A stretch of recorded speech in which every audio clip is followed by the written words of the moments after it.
Okay, I'm not an expert like the other guys here, but I guess I'm the common man who likes the countryside, like most people here.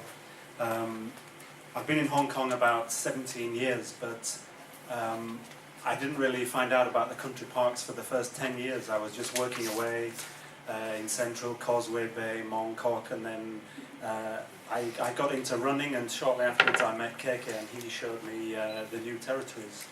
Not just the new territories, but the most beautiful parts of that. And I was incredibly surprised because before I came here, I had no idea that so much of it was beautiful country parks, and I imagined it was all like Nathan Road or something from the postcards and photographs I've seen. And I think there's still quite a few people in Hong Kong who have the same idea. I'm a teacher, and a lot of the kids never go to the country parks. They might go to the local barbecue site at the weekend, but they never really use it. And I think Hong Kong's incredibly lucky to have such a resource as the new territories. Not a resource to use, but a resource to preserve and to enjoy.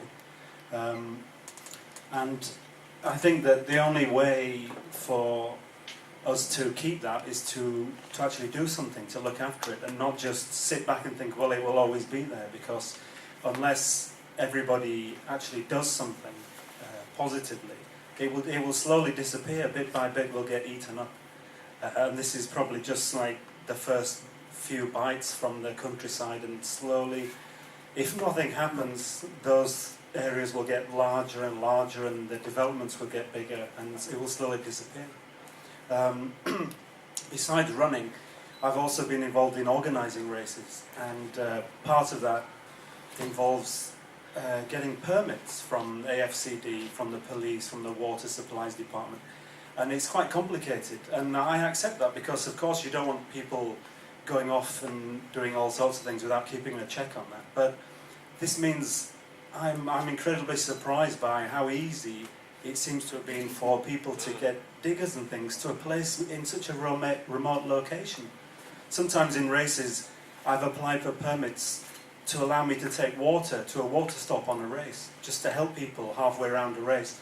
And if I leave one road and go to another one for about 500 meters, I had to apply for a completely separate permit for just a short section of road. So I look on the map of the country park, and I can see the exact shape of this thing in there, with the border around it showing that it's not part of the country park. It's kind of a bubble in the middle there.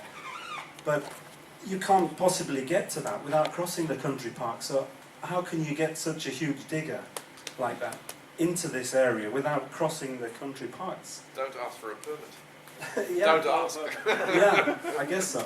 But then that's up to people who use the country parks, who see these things, to make sure everybody knows what's happening. Because I think everybody here, I'm sure, uses the new territories in the country park, so I think we have to police it ourselves as we're using it. We have to monitor what's going on and make sure somebody knows if something like that's happened. Luckily it happened this time, but it's such a big place, you never know what's going on unless there's communication and passing of information from different people. So I think it's up to all of us.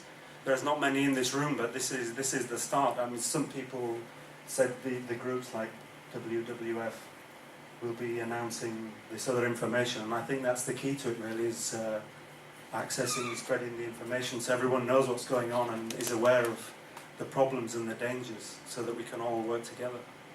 So that's what I do.